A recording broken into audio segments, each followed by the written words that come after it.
The expectation is that we're supposed to be tough. The police officers that investigated, that walked through the home, that had to discover the information, had to record the information. They're human beings. They know this family. This is emotion that you see. Right now on KSL Plus. We don't know why this happened. No one will probably know what was going through the minds of these individuals.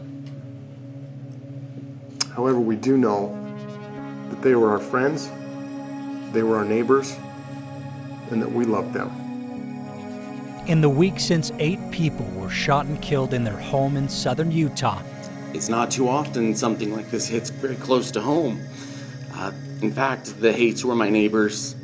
The youngest children played in my yard with my sons. The small community of Enoch has been hurting. Enoch City is a very close community. And helping. We've had school districts, we've had county, we've had private clinicians that are all ready to jump in, drop everything that they're doing, and come support our students. And that support is just incredible.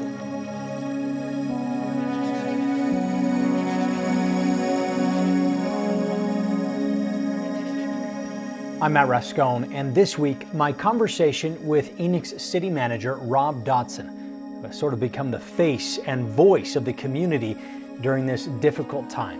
I would say it's a great responsibility, but it's a necessary one, and it's a blessing to be a part of this community.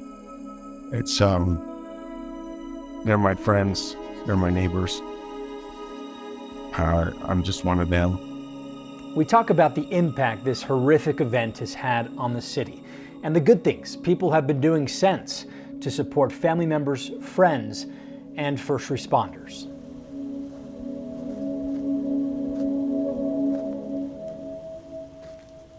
Seems like a lot of people, they go down there and they just stay down there, right? Yeah. There's probably a lot of reasons why, but generally speaking, it's quiet, normally, peaceful. I have Cedar City right next door, which is a great partner. Most of Enoch City, 95% of the buildings are residential. So, wow. It's mostly a bedroom community for Cedar City, and so lately we've had a lot of professionals move here. We're growing, probably one of the fastest growing cities per capita in the state, even though it doesn't say that on the news. Yeah, we're growing pretty fast, and a lot of families. Yes, families, quiet area where families. A lot of small families. I mean, young families is what I mean. There's a lot of young families here.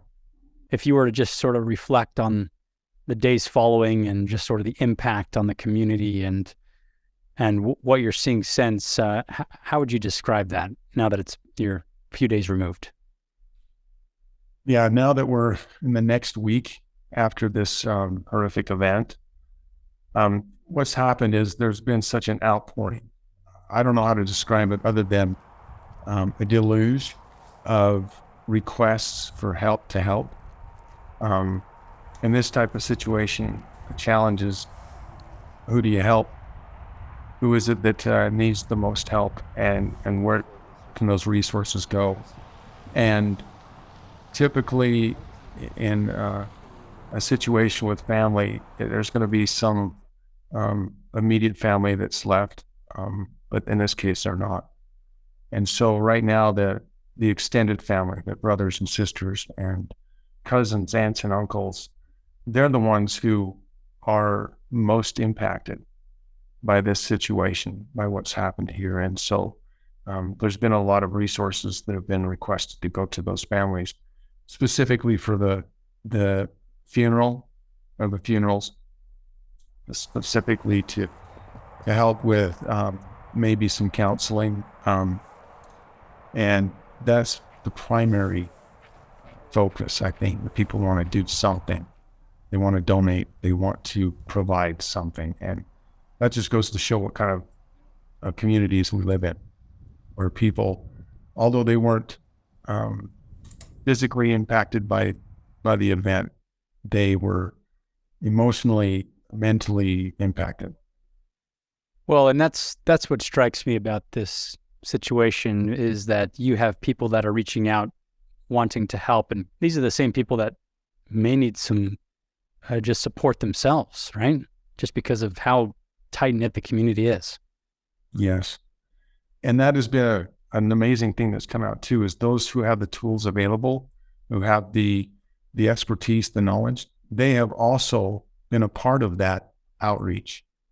So not only those who are wanting to help in monetary or some kind of way to provide the community with their love, those that live here, but also those who have tools to help those of us who are impacted emotionally, mentally.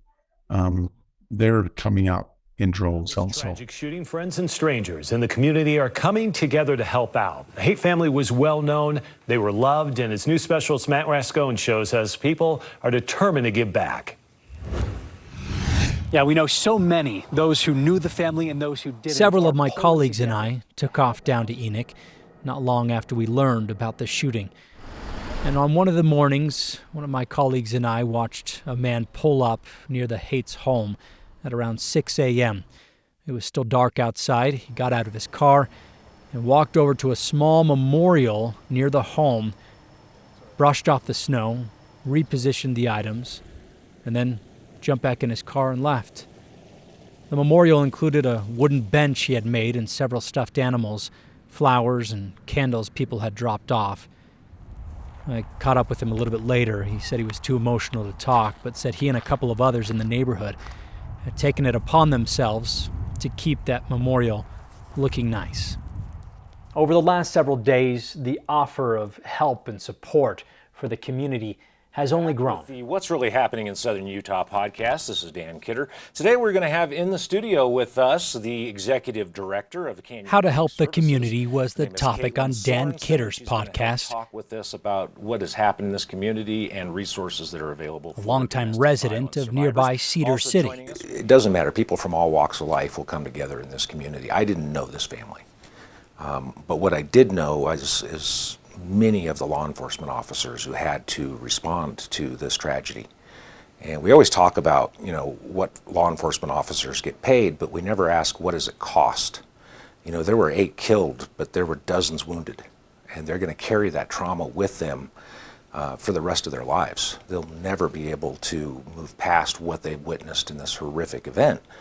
So we started the Friends of the Iron County Sheriff to work with the Sheriff's Department, but really with any first responders, and provide resources to them for mental health counseling. Now Kidder is using his nonprofit, Friends of Iron County Sheriff, to gather donations and hold a raffle that will be used to both help law enforcement officers dealing with trauma and help pay for the funeral expenses of the Haight family. My purpose in all of this, and I think many of the other people a lot of people who are putting on events and fundraising, is to help heal and help us to move on beyond this. And it's a shame that this beautiful area of the country and these beautiful people that live here, the only way people in the rest of the country know about them is through this tragedy. We hope that those who come here as a result of this will see what a great community this is and the love that the people in this community have for one another, and that we can move on from this and heal and hopefully be stronger, and that we can honor the memory of this family that deserves to be honored and deserves to be able to have peace. Others are also raising money for the family. Some have written notes and dropped them off at city offices. Agencies across the state have sent pizza or cookies. Some have made calls, others have left messages. A man and his service dog, Cooper, visited officers to show them some love.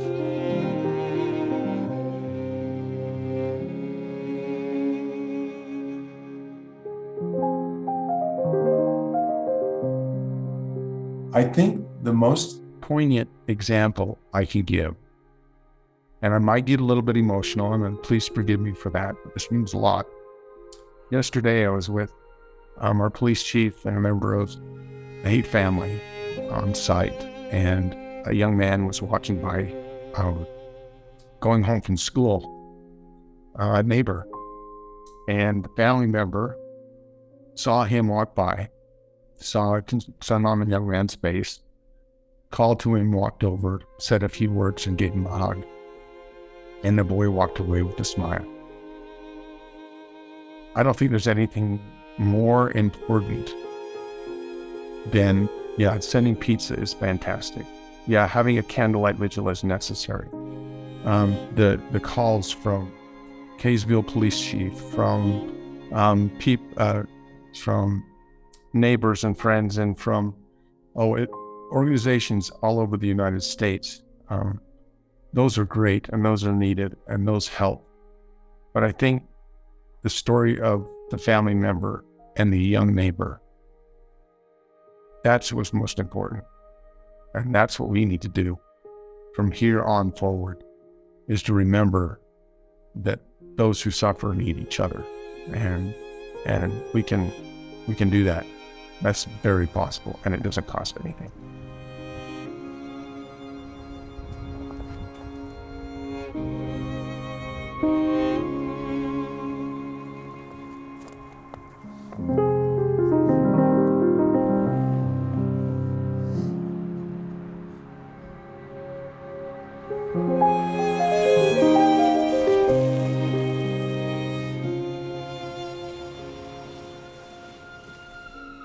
It'd be nice to be able to say, okay, this is what happened exactly, but because the investigation is in place, we can't.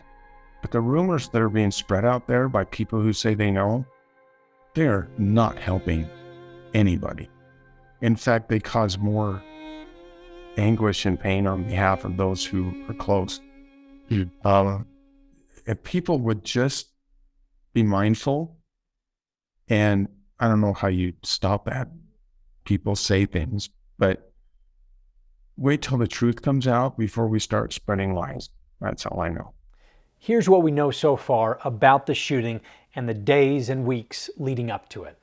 On the night of January 3rd, Tasha and one of her daughters attended a church event.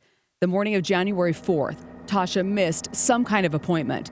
The person she was supposed to meet called police. At 4 o'clock that same afternoon, Tasha, her 5 kids, and her mother were all found shot to death inside the Haight home. The gunman, police say, was Tasha's husband, Michael. Evidence suggests that the suspect took his own life after killing 7 others in the home. Exactly 2 weeks earlier, Tasha had filed for divorce. On the same day, December 21st, the court issued a domestic relations injunction saying both parties must not harass or intimidate each other. It also warns against domestic violence or abuse against the other person or a child. The Enoch police chief also said they had been involved in an investigation of some sort with the family a couple of years ago. He wouldn't go into detail and said they weren't aware of any recent incidents in the home. People need to stop spreading rumors. That's all I can say about the investigation. Like I said, I'd like to say more, because that would help, but it just can't happen yet. It will. Is anything more that would come out of that? Would that have to do with the motive and not necessarily change what we know about what happened that day? Right. The details would change people's perspectives about what happened, and as horrifying as it is, it would set things straight instead of the horrific rumors going around. Is there a timeline? I know that's hard to say, but is there a timeline on that at all, or when you expect to maybe have more information? I think it's going to be a few weeks, honestly. Now, with the suspected nature of these killings, those working with domestic violence victims are reminding people help is out there. Crisis response team is on the ground working with the community of Enoch, but there may be difficult. It's hard to describe the scale as to which people are impacted. Everywhere, all the way from the neighbors who went and did chalk art on the driveway of the decedent's home, expressing compassion and love, which helped those individuals to be a part of something good, of giving something of themselves, all the way to the gentleman who called and said he drives by once a day or maybe twice a day and stops by the house and just prays for the first responders.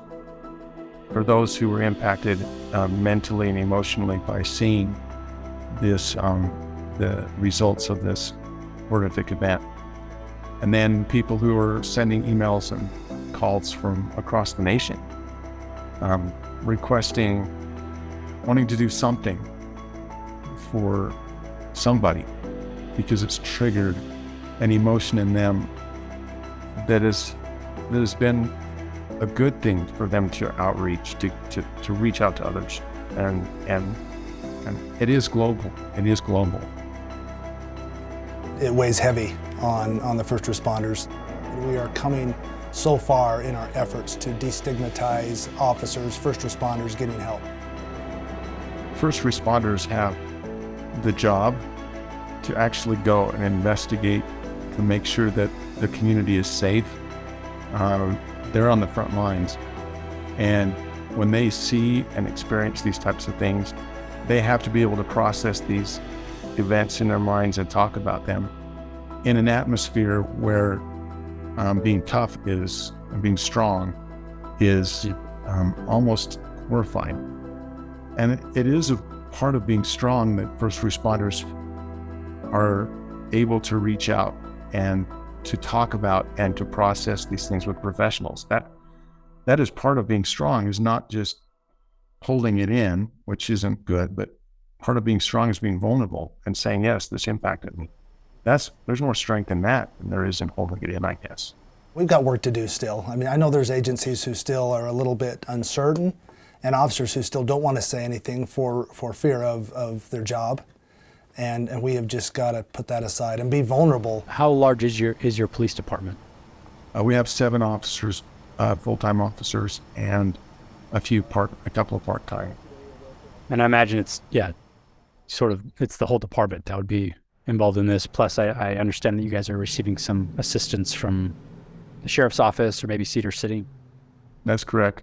All 7 officers and part-time officers were involved directly in responding to the incident, and then the amazing companionship of Iron County Sheriff's Department and Cedar City Police Department coming in at the time and afterwards to just provide immense amount of support, both in investigation and public information, in responding to other calls that were happening at the same time in our community. It was a smooth and amazing at the response that our partners gave us. It was beyond belief. It was amazing. Welcome back. As the investigation continues, the deaths in Enoch are already sparking conversations on Utah's Capitol Hill. Several bills are in the works to curb domestic violence and better protect victims. I'm curious what you and maybe the city has made of just how far-reaching this story has been, with outlets across the nation, across the world. I mean, the White House putting out a statement, and what that's been like for you guys. It is interesting how word like this, this crisis for our community has gone out. I've received emails from Germany, heard from other countries, the Netherlands. I mean, we go all around the world with the news and how it is immediate, and how social media is immediate, and how it puts the word out to all over the place. And so we've had a response back that's been not surprising, but amazing. Really has been amazing. It kind of hit me like a rock when my oldest said, "Mom, we see things like this happen on the news. You hear about it on podcasts, you see Dateline episodes, but it doesn't happen here. And it definitely doesn't happen to people that we know." It's not the sort of news that I imagine that Enoch would want people, the first time they hear about the city is to hear about this. What would you say to the broader community and those who have been seeing this story about what Enoch is and what the last few days have really shown? To the broader community, to other neighbors and friends throughout the country, I think this event and the impact that it's had on our community and the communities around us and the world in general it goes to show really how much one person in life can impact others for good. And I think that's the message that needs to come from this. The family members have been incredibly kind and loving towards so many people who have reached out to them. We have received so many hundreds of requests to help. We have watched the threads of connection come to light. And these connections are what create an environment where we can be healthy, where we can grow, where we can provide service to others. And I think that's the message is this is all going to, in the worldview, go away. Something else is going to come in its place, and a lot of people are going to remember, but it's not going to be at the top of their minds. However, what we do with this event and understanding the connections that we have with others is what's important. This community is loving each other, is caring for each other, is talking with each other. The individuals that make up our community are our community. And that's the way it is a lot of places. And I think that if those who have experienced some kind of feeling about how they want to have their community, we invite them to just care for each other, just talk to each other, know who your neighbors are. Yeah. Are you confident in just Enoch's ability to heal from this? I mean, I don't know that you can say that you'll move on from it, but just to move forward and to heal. Yeah, we move on, but we move on better. We move on, and we move on stronger. We move on with the intent to produce strength by giving to others, not necessarily taking. And I think that's the only way to move on and be healthy, is to forget ourselves and think about others.